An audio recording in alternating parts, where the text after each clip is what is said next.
thanks to Bespoke Post for sponsoring today's video.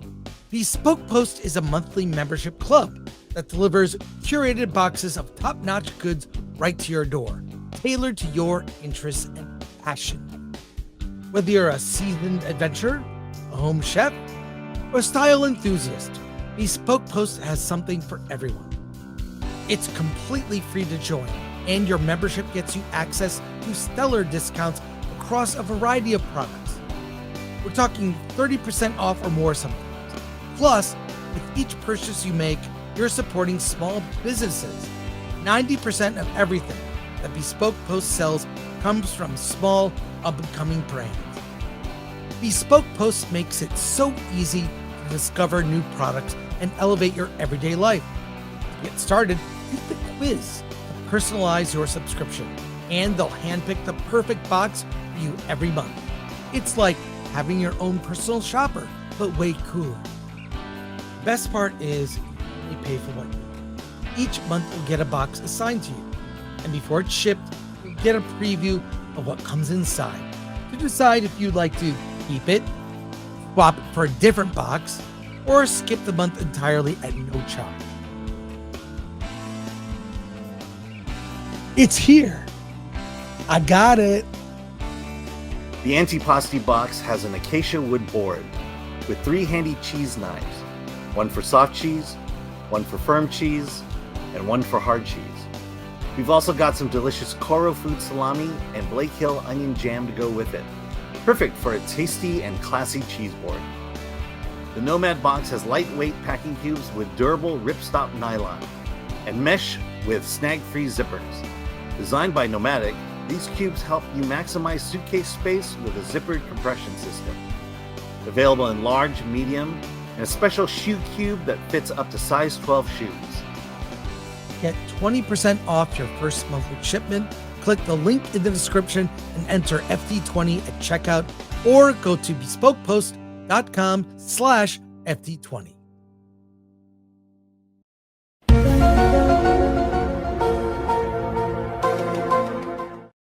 First of all, a little trip down memory lane as you find the New York Times story, and then we have a little addendum to that story. I'm just gonna your memory is gonna be filled with nostalgia as we look at this.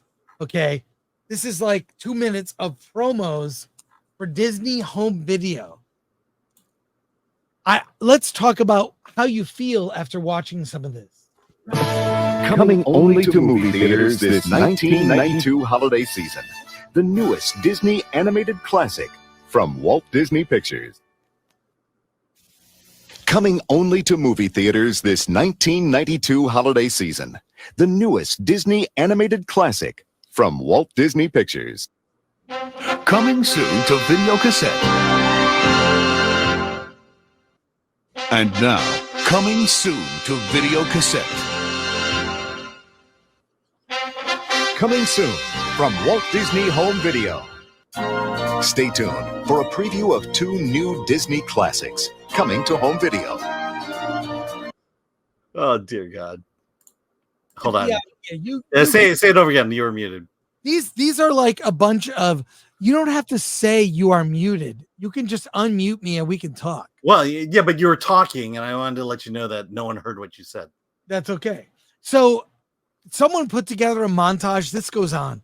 We don't need to watch it. Just hearing that voice, that voiceover, hearing that music, I must have heard that a million times on video. I tweeted out a picture I saw from the Pasadena swap meet. Someone had a whole stack of Disney videos. I said this was Disney Plus back in the day. This was Disney Plus. But an article just appeared in the New York Times that discusses a palace coup at the Magic Kingdom. We're going to talk about this a little bit, and we have something to add. But let's get through this first, the highlights of this story.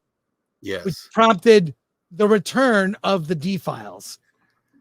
All right. So we'll start on this image of Disney's ass. and then we'll scroll down. So do you know how far I'm going, or It's from? it's from the New York Times. I'm just, you asked me to jump to things. I asked you to read the story. All right. And then we'll discuss it. So we'll read the just story. give us the highlights. I've not read the story. So here we go. The Palace Coup at the Magic Kingdom. The inside story of how Bob Iger undermined and outmaneuvered Bob Chapek, his chosen successor, and returned to power at Disney. At 5 p.m. on February 25th, Bob Chapek and Bob Iger settled into matching director's chairs on the Disney studio lot for a series of live media interviews. The company had just shocked pretty much everyone by announcing that the little-known Mr. Chapek would be replacing the wildly popular Mr. Iger as chief executive.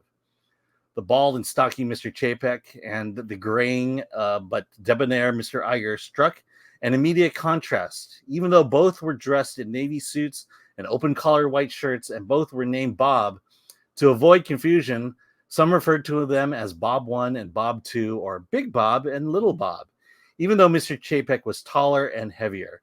And then there was Handsome Bob and Boring Bob. In the interview, Julia Borston of CNBC, Mr. Chapek fawned over his predecessor. "I obviously have huge shoes to fill," he said, with wide eyes hailing Mr. Iger's magic running Disney. Mr. Iger's 15-year tenure as chief executive had been so successful that he considered running for president as a Democrat. Queen Elizabeth II knighted him just before she died. Mr. Iger said he and Mr. Chapek had worked together extremely well, but in the next breath qualified that praise. "Actually, our senior management team has worked together quite well." Mr. Chapek listened in vain for something more effusive, more personal. As the questions and the attention shifted entirely to Mr. Chapek, Mr. Iger usually relaxed demeanor stiffened. His gaze shifted down away from Mr. Chapek. He looked increasingly uncomfortable. He crossed his arms. Mr. Chapek was intimately familiar with Mr. Iger's body, language, and expressions. This is not good, he thought. He was right about that. But little did he realize that he and Mr. Iger were about to face off in an epic corporate power struggle with few rivals in business history. Any comments you want to make so far? Or no, this is good. Just okay. Keep going. When Mr. Iger stepped down as chief executive abruptly, just weeks before the coronation, coronavirus pandemic plunged Disney into the worst crisis in its history, the company's board agreed that he could stay on as creative director and executive chairman of the board for another 2 years. That agreement nearly fell apart over issues of whom exactly Mr. Chapek would answer to, Iger or the board. The last-minute compromise reached without a board vote had Mr. Chapek reporting to both. That proved a recipe for conflict, as Mr. Chapek soon began to realize. Just weeks into his tenure as chief executive, Mr. Chapek expressed frustration. "I can't survive another 2 years of this," Mr. Chapek told Arthur Bachner, the chief of staff. "Mr. Iger is not going to leave. He'll be here until he dies." Mr. Bachner worried that Mr. Chapek would quit. Mr. Chapek was ultimately deprived of even that option. The board fired him just before Thanksgiving in 2022. Okay, pause right there. Yes. This is really about that. Bob Iger never left. Mm-hmm. He never left. He exerted power and control. What he did was he put someone in place. That's why it's Palace Coup, right? He put someone in place to take the fall during COVID because he knew profits would be down. Somehow Iger knew this was coming, right? That the COVID and the shutdown and a lot of everything that happened beginning in 2020 was going to happen. That's why Chapek was put in place to basically take the blame for dwindling profits during that period. And Iger never really left. He didn't even move out of his office. You can scroll down and jump ahead to get to the end or the last 3rd-ish, if The you last would. page. Do you know where I'm going? No, you were supposed to have read this article. No, you asked me before the show to get the article. Yesterday, I put a thing in, said, "Hey, here's what we're doing for Wednesday. So here's what to prep." Okay. Okay, here we go. He's killing me. However marginalized Mr. Chapek felt, the two maintained at least a facade of cooperation. Because of COVID, no one went into the office, but Mr. Chapek spoke to Mr. Iger weekly by phone and sometimes went to see him at his home in Brentwood, an upscale LA neighborhood where they took white walks wearing masks, idiots. Mr. Iger never went to see Mr. Chapek at his home in Westlake Village, a far-flung suburb. Let's see. At Mr. Chapek's request, the two held a series of employee town hall meetings where Mr. Iger was supposed to reinforce the message that Mr. Chapek was now in charge. The goal is for Bob to be successful, and to the extent that I can help him to do that, I will. Mr. Iger said that at the first town hall they had in February 2020, I think it's only got to be a balance between giving him the freedom to make the decisions and do things the way he wants to do them, because they feel right to him. On the other hand, I've got a fair amount of experience doing a lot of these things, and it's not quite about throwing him into a swimming pool where he's never swum. So it'll be balanced. But nearly everything Mr. Chapek did or didn't do reinforced Mr. Chapek's sense of naming Mr. Chapek as his successor had been a big mistake. Mr. Iger expressed his frustration with friends in Hollywood. Word spread, and someone contacted the New York Times media columnist at the time, Ben Smith, to say Mr. Iger was reasserting control. Mr. Smith called and spoke to Mr. Iger too, who followed up with an email. On Sunday, April 12th, Mr. Chapek hosted a belated late afternoon party for friends and family at his home to celebrate his promotion. A friend emailed him Mr. Smith's column, which had just appeared online. Mr. Chapek stepped out of the party and read it. After a few weeks of letting Mr. Chapek take charge, Mr. Iger smoothly reasserted control. Mr. Smith wrote, Mr. Chapek read with mounting disbelief. Mr. Smith called Mr. Chapek the new nominal chief executive, and even speculated that the choice of Mr. Iger's successor may be open again. Mr. Smith quoted Mr. Iger as saying in an email that a crisis of this magnitude and its impact on Disney would necessarily result in actively helping Bob Chapek and the company contend with it, particularly since I ran the company for 15 years. Mr. Chapek immediately called Ms. Mucha, the communications executive. What the hell is this? He demanded, trying to calm him. And she argued the column wasn't that bad. He's killing me, Mr. Chapek responded. Mr. Chapek didn't sleep that night. Early next morning, he confronted Mr. Iger on the phone. Mr. Iger denied that he had spoken with Mr. Smith, which only further enraged Mr. Chapek, who pointed out that Mr. Iger's quote came directly from an email. Mr. Iger said he didn't understand why Mr. Chapek was so upset. What's wrong with saying he was reasserting control in the midst of a crisis? You cut off my legs from under me, Mr. Chapek said. I've never felt worse in my life. The conversation became heated, and both men raised their voices. Mr. Iger told several people immediately afterwards that he'd never been treated more disrespect by anyone in his entire life. Stop right there for a second. Yeah. I mean, think of this situation. He basically set this guy up to fail. He knew he would fail. He knew it. And he was sort of letting it play out. He could leave and just sort of still assert control. It's a very long article, basically, that, gives the impression that Iger never left and Chapek was thrown under about 12 buses. This is what I find fascinating. Is I remember when the battle between Michael Eisner and Roy Disney Jr. Because Roy had been kicked off of the board of directors. Eisner was taking over. He was literally destroying Disney at this time. and Roy was able to wrestle control back, get Eisner and the board to retire, and then instate Bob Iger into that position. And then he started making smart move after smart move. He got Marvel, he got Oswald back. It seemed like he was sending the company, and for the most part, I think we all believed he was doing right for the company. And then you just start seeing the power get to his head, and this corruption of power. Did you feel the same way when that happened? Absolutely. Yeah. It's I don't know. Iger really is not creative.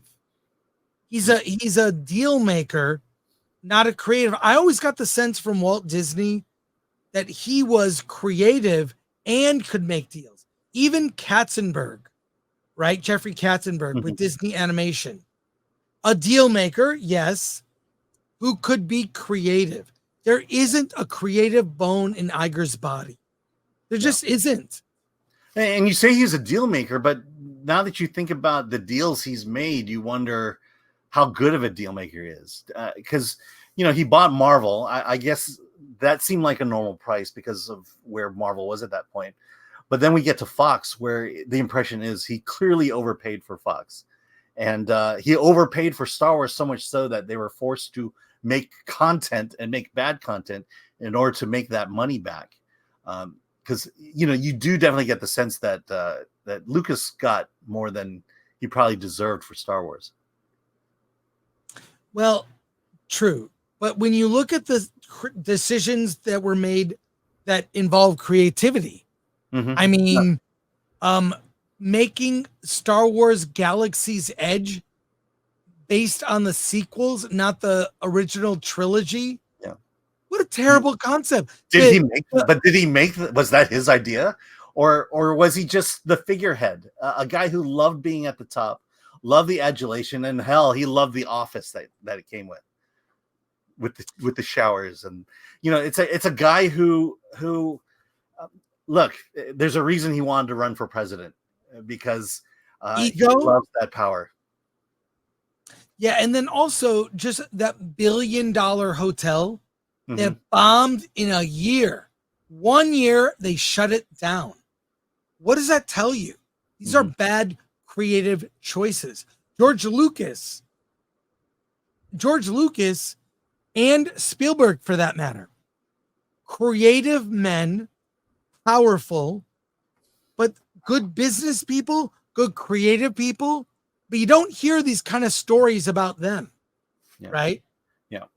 And then to the point of this article, the man was so power hungry that, you guys were talking about earlier today, but he knew COVID was coming and set himself in a position to not take the fall for it, not take the financial hit for it, and put Chapek up.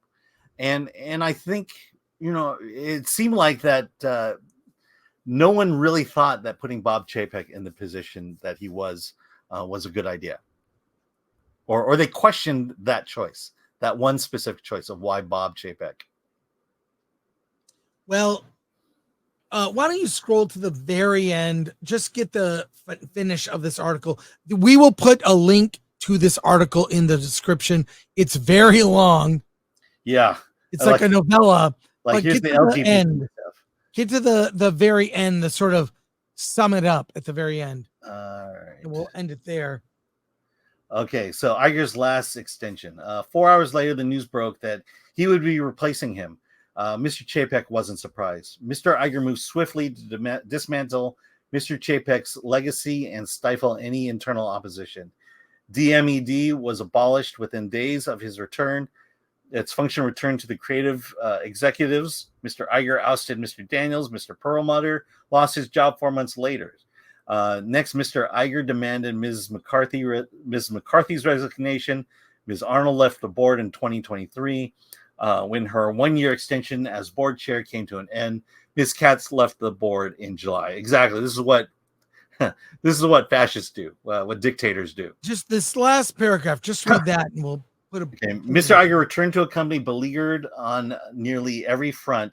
He soon faced a debilitating strike by Hollywood writers and actors, then a bitter proxy fight waged by Mr. Peltz, a wish high-profile Disney animated film released in late 2023, became the 5th big-budget Disney film to bomb at the box office that year. And that's where the D-Files kind of picks up with Wish.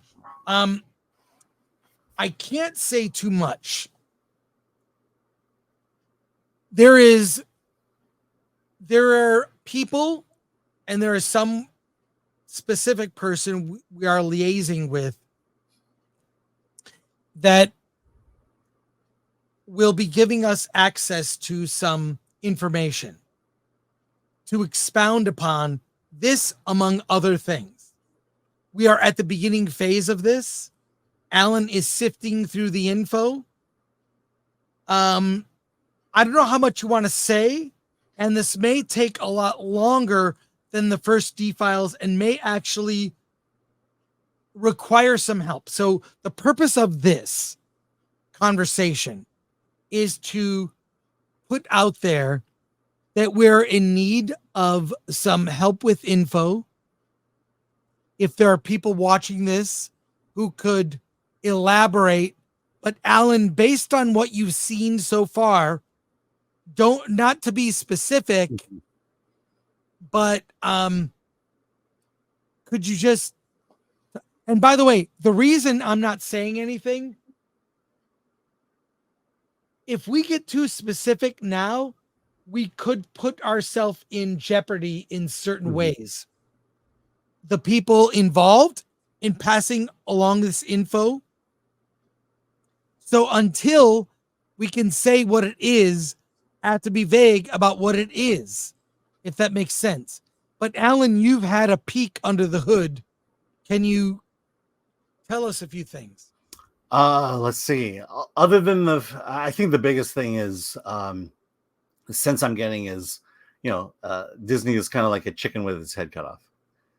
I think the problems at the top is trickling down to the people at the bottom. That's probably as far as I can say. But it's kind of like all what's happening right now is a lot of speculation being confirmed. Okay. Yeah, I mean, I don't want to promise anything, and I don't want to. And again, we got to be careful. So, well, exactly. But there will be a follow up to this. This is a tease for what's to come, and I wish I could say more, but we have been advised to hold back. Mm-hmm. So I wanted to go over this story, which is like teeing up what will be a longer piece from us.